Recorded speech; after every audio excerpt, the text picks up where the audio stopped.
All right, welcome to this session. I don't know how it is with you, but I am definitely a dummy in AI, and started a little bit with ChatGPT and found it extremely fascinating. But then a lot of people started talking about all the things it could do, all the ethics and everything, and then I sort of put it away. Up until I started preparing for this session and found out about all these amazing things that we're going to hear about today and what AI means. My name is Henrik Grønnet. This is my 14th ARIJ forum that I'm from IMS, and we have been with ARIJ ever since the start.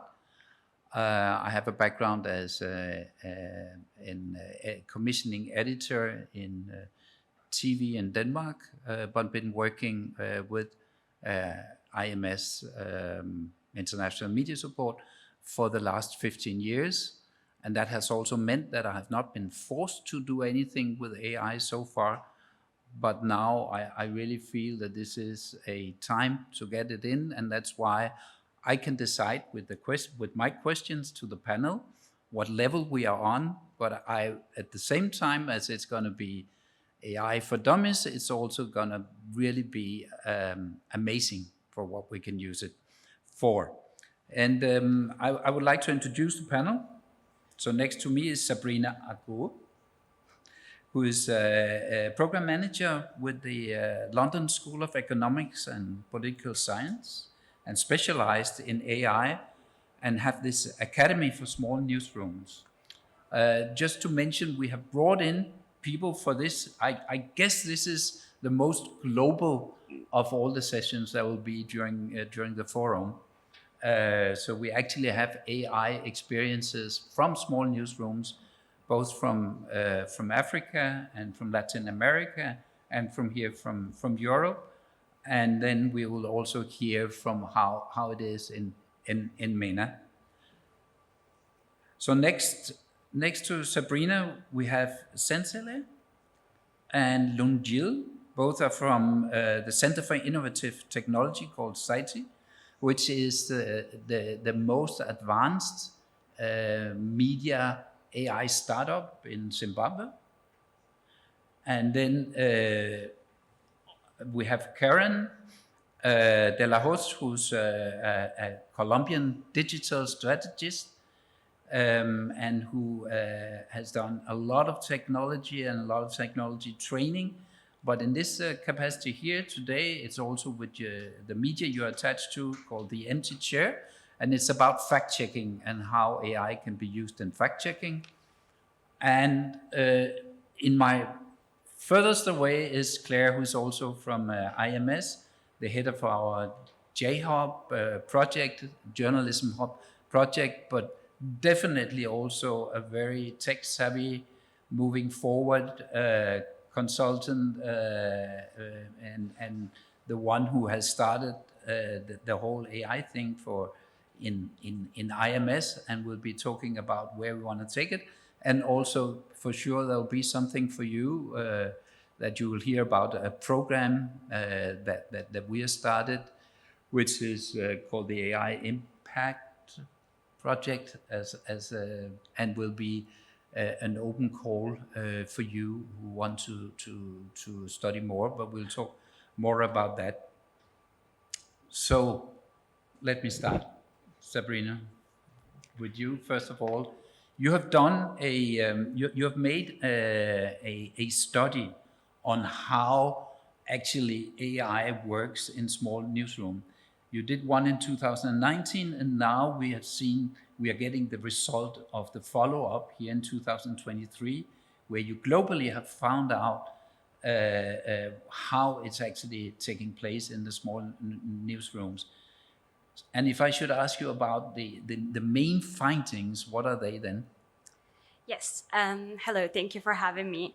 So the Journalism AI project started with a global survey in 2019, and this year, as Henrik just said, we did our second report, which is a global survey. And this year, we really wanted to reach a larger and more diverse group of media professional. And we've had responses from all over the world, which is quite different from our first report, which focused mostly on the global north. This year, luckily, we've been able to reach out in our surveys newsrooms from Europe and the UK, Africa, Latin America, APAC, and the Middle East and North Africa, as well as North America. I quickly want to give you a presentation of our findings. The findings are both about large newsrooms and small newsrooms, but given the panel, I just want to focus a little bit on how we can see how newsrooms want to use AI and what are the main differences in their approach. So all of our newsrooms that have responded and participated in the surveys, 75% of them have stated that they are using AI in some ways in news gathering, news production, and news distribution. When we've asked them in the future, what would you think your newsroom will apply AI to, the four main areas have been fact-checking, and disinformation analysis, as well as content personalization and text summarization, but also using chatbots to conduct preliminary interviews and also gauge public sentiment on issues. All of these newsrooms, and especially for small newsrooms, the first important step is always to think about a strategy. And I think the main difference that we've noticed is that for smaller newsrooms, it's important to still focus on AI literacy and building the capacity in their team to approach AI, whereas larger and early adopter newsrooms are already experimenting on how they can make sure that their system are interoperating and their technology can advance. But of course, this doesn't come easy. There are a lot of challenges for AI integration, and the main ones that the survey has shown are technological challenges and financial challenges. And these two often overlaps. Often the inability to develop new technology is due to financial restrictions. So what can Newsroom do is focus on training. So 43% of our respondents have communicated the importance of training and the importance to try and get all of their team on board on AI literacy and understanding what it could do for journalism. And if you look at this AI integration into the newsrooms, you have sort of built a model on how this can take place in the best possible way? Yes, I think that definitely, as we said, making sure that there is at least one or two people in your newsroom that can lead the change can make a difference. It is one person that can start and really try and convince others to do the first steps. And we've seen that this year, especially with generative AI, how people are just trying out. Sometimes machine learning and other technologies related to AI can seem so inaccessible, whereas generative AI are really focusing on how everyone can start and experiment. And so we've seen that 85% of the newsroom that took part to our surveys have in some ways experimented with Gen AI. And these are some of the quotes. So some of them are already using them on a daily basis for summarizing articles. Some are using it, but also don't want to generate content with generative AI. And others are instead taking a more conservative approach and just completely banning ChatGPT from their newsrooms. And this will be definitely a challenge for next newsroom to come up with ethical guidelines on how to approach these new technologies. And if you should mention one concrete example, and remember I'm the dummy here, what would that be as really a success story you could think about how a development have been for a newsroom? So I think from our experience, and this is not part of the report, but in my work as the program manager of the Academy for Small Newsrooms, what we do is try and foster collaboration between newsrooms. And one example that now comes to mind is we had a project in which 3 different newsrooms from Latin America got together and developed a tool that could monitor misogynistic discourse on Twitter. And they've built it from scratch, but the fact that 3 newsrooms could set their skills and focus on one common goal really helped them achieve the results faster and with efficient ways to use their resources. Okay.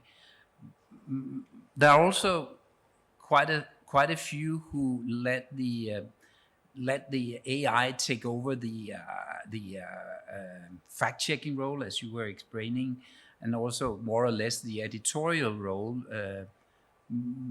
But I also understand there is a difference between the global south and the global north. And just before we entered here, I'll not mention any names. We were sitting with an editor who says, in the Arab world, this is not going to happen because machines will never understand Arabs. How will you say, how have you looked upon this difference between the global north and the global south? Yes, so I think that for us in this report, we really, sorry, I'm just quickly going through my slides, but we really wanted to use and adopt a power-conscious framing when it comes to AI development and adoption. And a growing number of scholars are really warning about the impact of AI and how it's repeating some patterns of colonial history. So often we see that the power and the wealthy become rich off of the work of the poor. And to give you one example, in Venezuela, a data labeling company exploited the economic crisis that was happening in Venezuela to create a new model of labor exploitation where Venezuelan data annotators, whose work is absolutely necessary to build and train the data that we're using and that are the building blocks for AI systems, and they were paid basically nothing. So on a larger scale, this kind of way of seeing data as sort of this new oil and taking it and making sure that everybody's is having access to it should be the new framework in which we're considering adopting AI. And this is also something that we really wanted to look into in our report. And we've seen of how it manifests already. And so what are the challenges that the Global South, on top of the technical and financial ones that have been shared by all the respondents across the globe? When it comes to the Global South, the AI disparity can show up not just in the economical and the accessibility, but the algorithmic bias, which I'm sure you've all heard of. But also a very important one is the distrust in the technical company that often I have seen are mouthpieces for government, or also government surveillance can be a factor here. So these are definitely adding to the challenges for trying and enhance AI adoption in the Global South. Thank you. But that also, I mean, it means we got to do something as journalists not to be caught in. And that's exactly what you have done in Zimbabwe. So Sensela and Lujil, please introduce us to Alice. Okay, my name is Lungile Ngwenya, and I'm the social media editor at the Center for Innovation and Technology, a media organization based in Zimbabwe in Bulawayo. So I'll be taking you through our experiences with AI, mostly focusing on the AI avatar that we created and the programs that we actually introduced using that AI avatar. And my colleague Zenzele will take you through the challenges that we actually experienced throughout the whole journey of us coming up with the AI avatar. So the reason why we actually started using AI was to limit the number of people working in a project. We're actually a small newsroom comprising of 3 reporters, excluding myself and the editor. So we wanted to have at least limited people working on a project, and also ensuring that there are more stories that are coming out. So the introduction of AI actually helped us to achieve that goal. And the other reason why we actually decided to use AI was to present our stories in a more innovative and creative way. We are always striving to present or to be more creative in terms of presentation of our stories.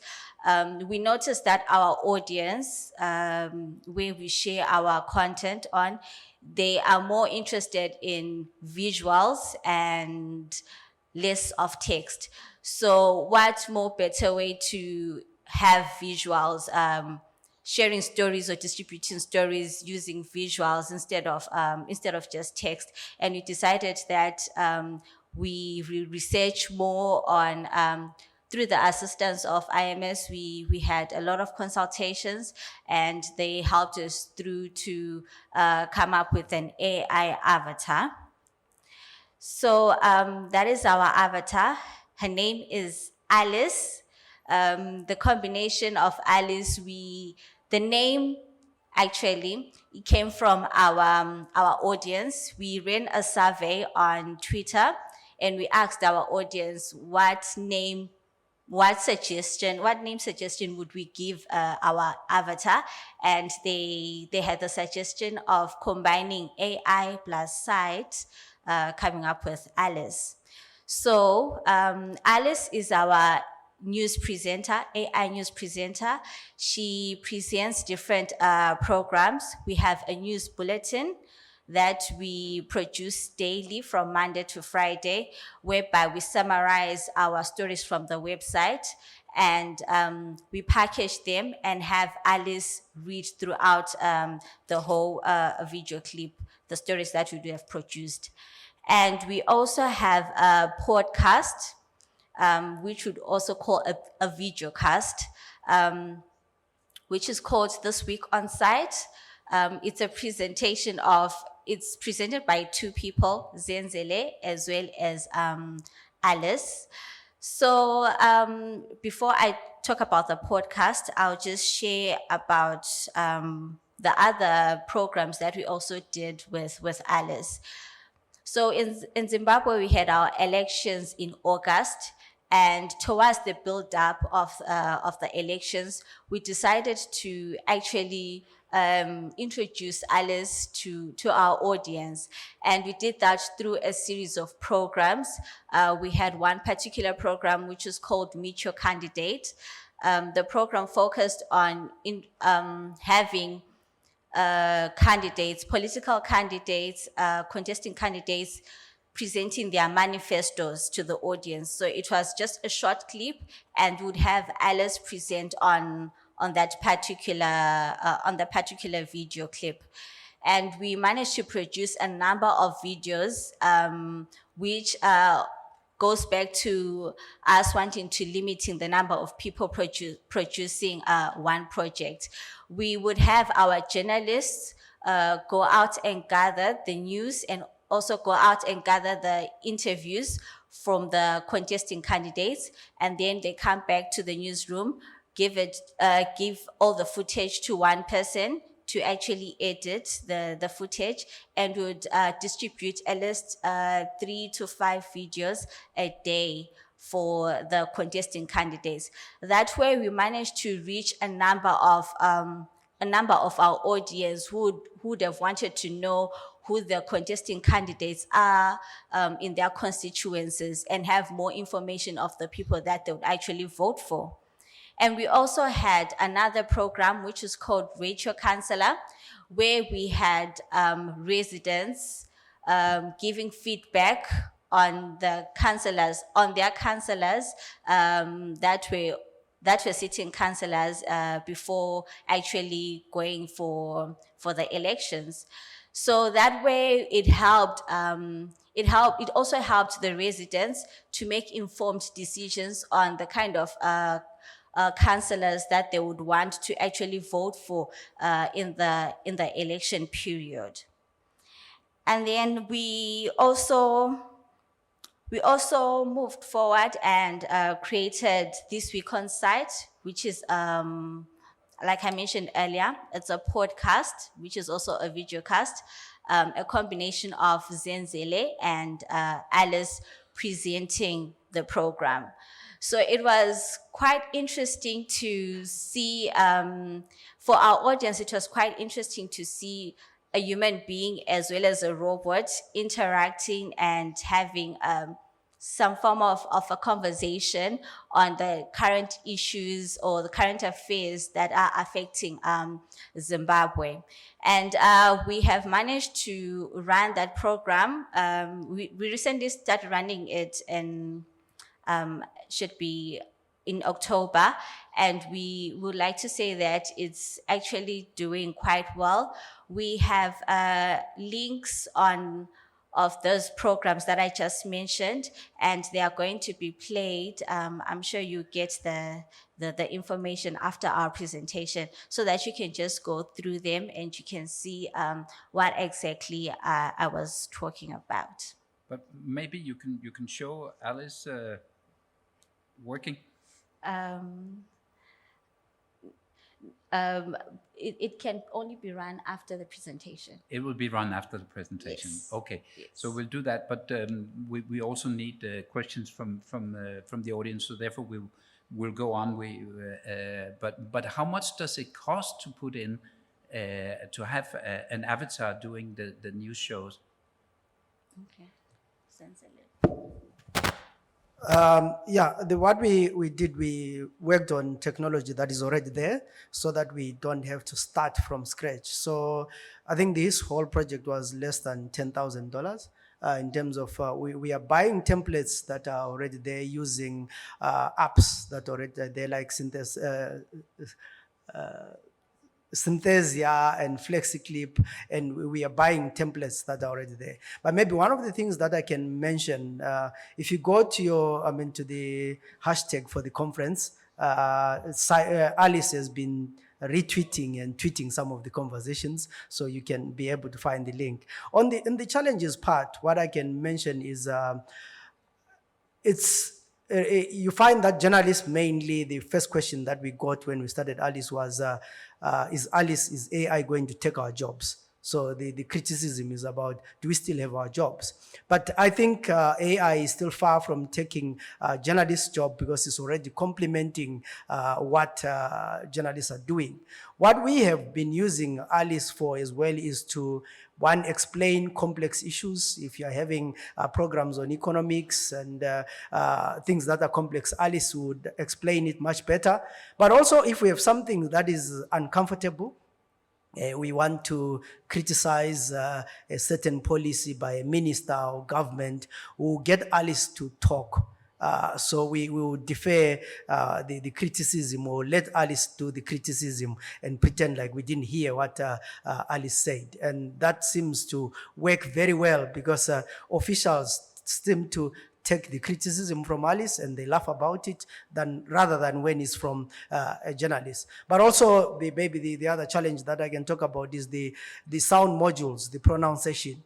It's mainly Western technology. So we are yet to localize the pronunciation and the language module. So you find that Alice is struggling to pronounce local names, and it doesn't sound like an ordinary Zimbabwean name with some of the names that are local. So that will be the major issue that I think we need to work on and make sure that we produce or we work on producing our own sounds that sound very local. And of course, lastly, with any other thing, journalists will always be resistant. So while the audience is very excited about the new technology, journalists will still be skeptical about this technology because they're worried about how it will affect their work. But why, basically, is it good for the safety also, as you said, when we're up to an election, that it's a non-human asking the critical questions, or how is it? Yeah, well, it was the non-human asking, or it is the non-human asking the critical questions, but also it's about production. We are able to produce more at a short time. The news bulletin that we now do is done by one person. So there's no camera person, there's no makeup artist, there's no news reader. So you can do 3 or 4 news bulletins a day, which is something that we are not able to do. So in terms of workload, you really increase your efficiency by reducing the teams that are working on a project like news reading, and you can also do more. And her salary, if I understand it correct, is quite low, what you pay per month to have her, and you don't need the cameraman, you don't need anything in the studio. Yeah, she basically produces more for less. So this is one person salary. Instead of having a production team of 5 or 6 people doing a news bulletin every day, you now have one person doing it. So the cost production, or the cost for a newsroom, you're actually saving a lot and producing more than organizations that have a lot of team members. Okay, so we'll see her in action right after where Alice, she's so lively that I've heard she has even been asked out by some of your viewers. Yeah, some of the guys don't realize that this is an AI, despite the fact that at the beginning of the program, Alice will say, "Hi, my name is Alice, I'm an AI presenter." She has a Twitter account at Alice, but you still find inboxes from men who are asking her for coffee, how old are you, when can we meet, because they think that she's real, and it's not an AI presenter. And of course, from our side, from my IMS's side, we have supported this project because we think it's an interesting way. It's also an interesting way with the less risk you are encountering. So it could be a way for small newsrooms to come in that way. Another thing is the fact checking. So from Colombia, you have been using AI for doing fact checking. Could you tell us a bit more about how you do that? Yes, of course. Good morning. I'm so glad to be here with you. I'm from a Latin America organization in a digital native media that is called in Spanish La Silla Vacía, and in English is The Empty Chair. And we focus on, you can see our media on the screen, and we are focused on explaining political power in Colombia. We talk about the people who hold the power. We talk about the strategies that those people use to acquire and maintain the power. And we also explain the motivations that influence the major political decisions in Colombia. We have long-form articles. We have a daily podcast that is so popular in Colombia. It's about 10 minutes every day. We have also WhatsApp newsletter. In this moment, we have around 8 of them. And we also have a strong presence on social media channels, a breaking news unity, and a fact-checking unity. And we are using AI in some of our processes, but I want to share with you about the way in which we are using AI for fact-checking. So 2 years ago, during the presidential campaign in Colombia, we asked as a newsroom, how might we identify false or misleading statements made by politicians during election to enable quicker and more effective fact-checking? And for us, the answer to that question was a tool that has been developed by another media organization, also a Spanish-speaking media organization, and also an organization focused on fact-checking. That organization is Chequeado. So here, our first learning, that is collaboration is essential, because maybe the technology that you need to do something is a technology that is already being used by another media organization. So with, the tool is really, really easy to use. We just copy and paste a text, and by text I mean a speech or an interview or maybe an article in another media organization, and the tool is going to highlight in green, as you can see on the screen, the statements or the claims that can be fact-checked. So in this way, the process is so easy for our newsroom. And the tool also works with video. In this example you are seeing is our president in a speech, during a speech. So we just copy and paste the link on YouTube. We put in the tool, we play start, and the tool is able first to do a transcription of the video, and at the same time is highlighting the claims or statements that can be fact-checked. So thanks to all these tools, all these ways to work, we shorten the time required to identify a statement to be fact-checked. We also fact-check between 3 and 6 statements per week, and this during the election campaign was really useful in our country. And we fact-check political debates almost in real time. So this was good not just because of improvement in a process, but because our work had more impact in the day-to-day political debate in Colombia. And we also built a stronger relationship with our audience, because they were seeing that we're doing fact-checking, and they were also sending us more information to be fact-checked. And during this process, we learned again the crucial role that collaboration has for media organizations. And we also learned that we don't need a developer inside the newsroom to try AI technologies. I don't mean don't have one. We have one, and we love to work with him. But what I am trying to say is that there are many ways in which you can try out technology, even if you don't have the capacity to develop those kind of technologies in your organization. And now we are thinking in ways to master our ability to use tools to identify misinformation and disinformation in audio files, those kind of files that are generated by artificial intelligence. And we are also building capabilities for using AI in other areas of our newsroom.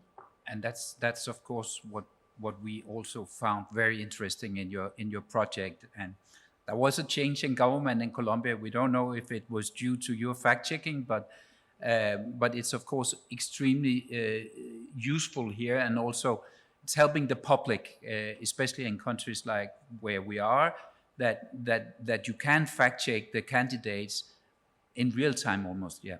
So let me just hear how much, if an Arab newsroom should take this in, how much will it cost, and how difficult will it be for them to start? I guess the first challenge is language. So Sorry? the first challenge is language. So it's necessary to try out tools that you know that works well in your language. And in our case, we did this project thanks to the support, to your support, and also with collaboration with other media organizations. So cost would depend on the model that the news organization is using to trying to have these technologies done. And my recommendation is just try tools, and maybe the first thing is to try tools that work well in your language, because you know that language is still a big challenge for AI, and also because we are in the global south and we know all those tools are developed in English. Thank you very much. We will go straight to Claire afterwards, also to talk a little bit about why we support this and what's in the pipeline. Yeah, thank you, Henrik. And again, extend the thanks to everyone who's travelled so far to be with us. Really, international media support, we've heard many waves over the years. You know, citizen journalism is going to change the way we do our jobs, or, you know, web-first newsrooms. And I don't think artificial intelligence is any different. And I think international media support, what we've tried to do is, well, we are very motivated by any way to provide support, and in this case, a lifeline really to the dramatically compromised revenue models of independent media. And as you're hearing, this is all about finding cost savings, streamlining processes, increasing production and efficiencies, which is all part of hopefully being more and more resilient. So for more than a year now, we've been doing mapping of different regions and then coming in at the implementation and deployment level. We want to know what it takes to really harness this technology for the resilience of independent media. I don't know if we can bring up my my video. That would be great. What we have found is many newsrooms are debilitated and somewhat frozen by this concept of artificial intelligence. It all seems very distant, and we see these big reports of all these concepts and these vague tools. But what we really want to get to grips with is the actual how do you get busy with this in your newsrooms. Yeah, I don't know why the next one is not on, but here we are. So what you're seeing here behind me now is the methodology really that goes into deploying AI in your newsrooms. And we really advocate for a human-centered approach. What that means is making sure that whatever technology it is that you're trying to use, you're very, very clear about what problem it can solve and who it can benefit. So we tend to start with a lot of ideation around values and mission, and really trying to understand what we can test, what we can learn, and how we can iterate those processes. And all of that happens way, way, way before you get anywhere near a minimum viable product. So what you're going to see with this video is actually a case study I've been working on in an English-speaking newsroom, but very isolated, very tech-allergic staff, print, web. And what they wanted to do when they approached me for an AI project was they wanted to scrape Facebook using the Open API, and they thought, what we want to do is get loads of new stories from Facebook. But when we actually looked at where they could make the best savings, what we found was there was several areas where they were spending days on things like writing news in briefs, sorting through planning applications, and also dealing with the sales of livestock at markets. And one member of staff actually spends about 3 days inputting this data that's really, really appreciated by the audience. So what we said was, well, let's pose this as a question or a hypothesis. How might we automate? Because that's also a very important point. Lots of newsrooms get so busy thinking about AI, and before that, they really need to get to grips with automation. So what we started to look at was, again, large language modeling. Here in the Arabic language, it could be JACE or ARIJ GPT-2. We've been looking at Vula Vula in Africa. It's not just ChatGPT 3.5, but that is the one that we've used. To speak to your point about cost savings, it costs about $1 to do 1,000 inquiries on ChatGPT, for example. In our case, that would save about 3 days worth of work per month. So that's equivalent of about $500. So it's a really important area to look at in terms of streamlining. My key learnings to share would be definitely go for off-the-shelf products. And that's where I think IMS, ARIJ, and other labs can help. Just knowledge share, really, about what's available. Definitely trying to combine those in different ways. Claire, we're running out of time. Yeah, last point. I've got to speak to the local dialect as well. We found even the same thing in the English language. It refuses to read the word dikes, for example, which in our case was names of properties. And asking the right command is really important. So there's loads of findings that we've got from these studies. But could you tell about the impact project? So now, moving forward, we're going to be doing another AI impact fund, which is what these cases have benefited from. It's a small grant that we'll be launching here in the MENA region in the spring. Really welcome your applications to experiment with the technology. And I think Sabrina's got yes. more activities and Sabrina, as well. how are we going to assist that? Yes, so the Polis and the Journalism AI project are teaming up with the ARIJ to offer the AI Academy for small newsrooms and our discovery course in Arabic. And with the help of the ARIJ team, we will also make sure that the content is very relevant to the region. So also welcoming your application in the spring in 2024. So that means actually that your chance will be to have an 8-week here to really get into specialties for small newsrooms and how it can be used in Arabic. Thank you so much. I'll just ask if there are any questions, please mark in between. We have one question here, and I don't know who will take that. So, this is coming on Zoom. What are the tools used in newsroom if we are in sequence of AI is not going to replace working teams? And that's very crucial. Let's say it another way. How can you secure that I'm not losing my job?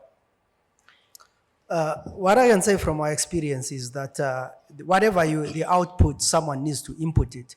AI is not going to go out and film audiences or do interviews. A journalist still needs to do that. But AI can present the information that you have brought in, and it gives you more time to do more interviews. So in terms of tools, we have talked about FlexiClip is one tool that we've used. We've used Synthesia. These are tools that are online, and you can go and buy them and then adapt them to your newsroom. So definitely there is a lot of human input that is needed for AI to produce the content that is produced. But if I took what Claire said just before, I can translate that 3 days work for $1. I mean, that's a pretty good But it's way. about freeing up the time and streamlining the processes to be able to do better, deeper, more engaging journalism If you have rather the than money a for it. replacement. Yeah. If you have the money for it, I'm sure we're gonna be ready for this and what will happen. Do we have any questions from the audience? Yes, please step up here.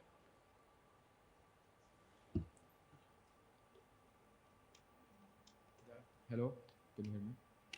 So we all know that AI tools are still immature and 70% maybe irrelevant, or maybe they make mistakes and they make errors. Who would be responsible in this case if the AI tool make some mistakes?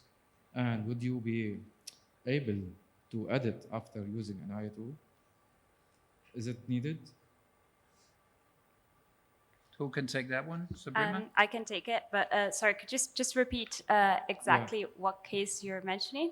I'm mentioning two cases here. So the immaturity of AI tools, because we are using it as an editor. So here you're using an immature tool that is biased, that is sometimes, that makes mistakes also. Who would be responsible in this case? Yeah. The editor or So the in AI general, what we advise is always to have an ethical guideline in place before the error happens, and make sure that you always make someone responsible for your team. So define where the accountability stands and what would be the process before it happens. But sometimes it just happens after, and editorially, in the newsrooms, we've seen cases in which there's total transparency and accountability with the audience to make sure that you keep that trust that you've built. But that is why it's so important to make sure that your ethical guidelines are reflected in the data process. So errors can occur at the start when you're still collecting the data, when you're cleaning it up, or if you're putting out the story. So there are so many steps in which the biases of the algorithm can show up. And that's why making sure that you do that work beforehand, it makes then the process of claiming responsibility and explaining to your audience what went wrong and when and where, it's incredibly important, because then you can also separate if you've bought the technology from an off-the-shelf tech company, then it can be a complete different conversation based on where the error happened. Yeah. So it's always important to have an ethical guideline beforehand. Yeah, and so my second question is about, so you still have to edit the AI outputs, right? Even after like generating an answer or generating any report, you still have to edit it after using the AI. Sorry, I really can't hear anything. Yeah, you so said. you still have to edit the AI output. Yes, definitely. There's, I think, from all of our work, what we've seen is that there's always, as also our colleagues here said, there's always a human input that helps the product of AI, and I think that's the recommended way at the moment. So, and it's debatable about You had two time saving. questions, Yeah. and we're Sorry. running out of time. Okay, I'm thank sorry. I'll But just happy to speak afterwards if you Yes. Thank you. And that goes for all the panelists, that you can come up and talk with them, and also see Alice in function.